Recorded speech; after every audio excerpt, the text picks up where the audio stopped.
is one of the two Russian Tupolev Tu-160 strategic nuclear-capable bombers has just landed here in Venezuela. Wow, spectacular! Spectacular! And fighter jets accompanying right there in the skies after an almost 13-hour flight, non-stop, long-range over Atlantic from the base in Russia's north. Wow, the two aircrafts have covered a distance of more than 10,000 kilometers, and they flew over Atlantic before they landed here in Venezuela.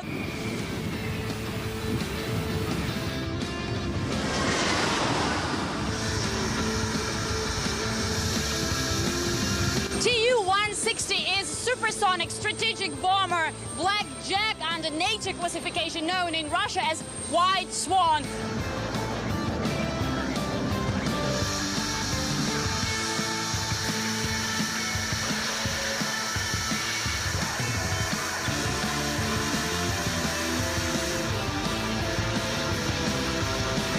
It is designed to deliver nuclear and conventional weapons and strike strategic targets. It may carry up to 12 missiles at once.